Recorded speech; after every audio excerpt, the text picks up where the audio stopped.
Not a dry eye in the house. I don't think I can top that.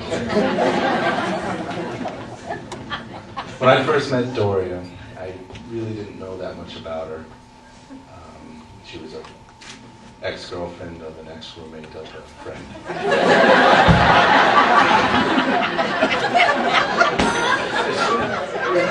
So I thought after I found out she was dating my brother, I thought I'd go find out a little more information about Doria. So what better place than to do that than the internet? So I logged on to www.doria.com,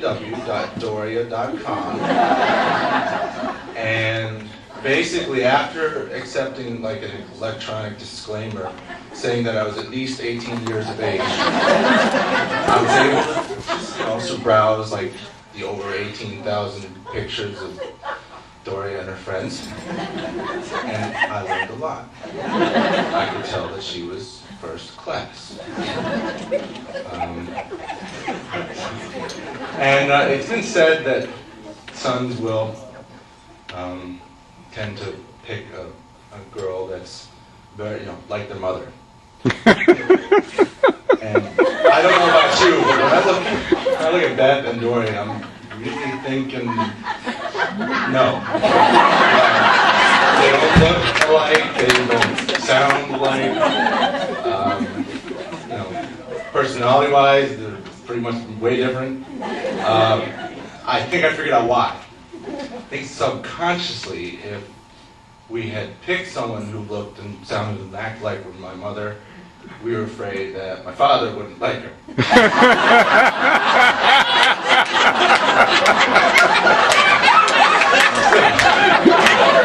That's the only explanation I can really give. Eric, given that Eric is my older brother, he's usually been first at everything.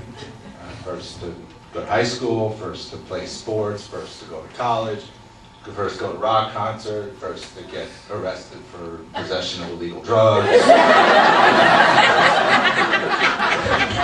Look at my mom's face. I'll kill him.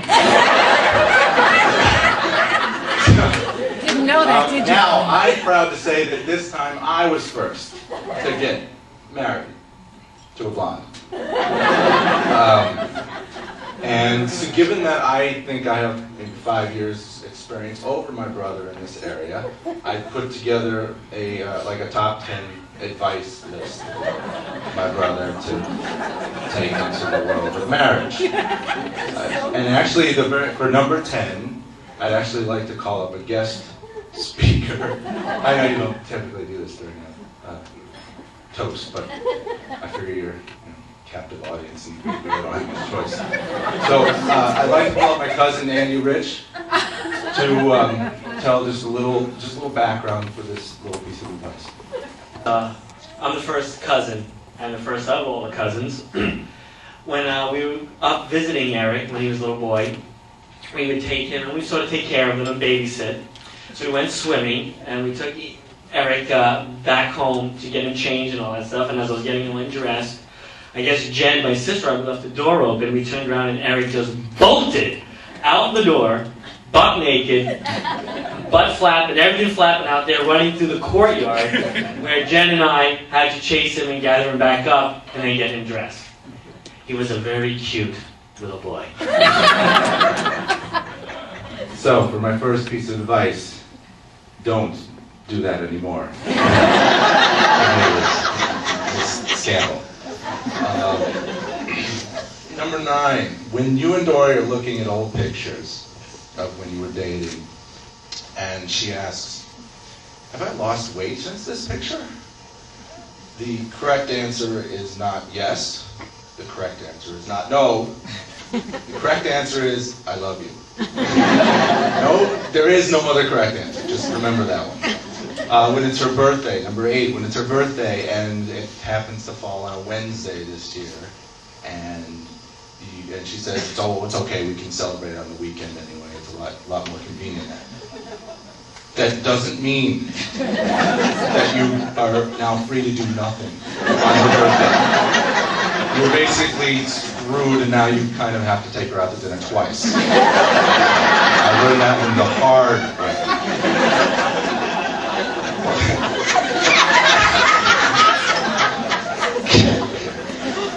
Babies. When Doria is 7 months pregnant and it's midnight, and she has a craving for White Castle burgers and like a Dairy Queen Blizzard, go get it. Whatever you have to do, go get it. And by the way, there are no White Castles in Massachusetts or Connecticut. I learned. Doria's 8 months pregnant. And she says, then you're shopping for like a new family car, and Doria says, oh, I want something really fun that'll, go from 0 to 150 in like 4 seconds or whatever. Don't be a wise ass and suggest that you get one of those new digital bathroom scales. Not a smart move at that point in pregnancy. Number 5. Don't try to rinse the baby's diaper out in the toilet. It doesn't work. And she might get mad if you accidentally let go of the baby's foot. Number 4, when she asks if it's okay to buy a horse, just say no. When she asks if it's okay to buy some new clothes, just say yes. Because in my opinion, if you don't have to go out shopping with her to go get them, it's a win-win situation. Number 2, split the difference in the thermostat. That's always the wise choice. Don't give in, but don't be thermostat, dictator. And lastly, when in doubt, when all else fails, do what Doria says. At least at that point, it'll be just harder for her to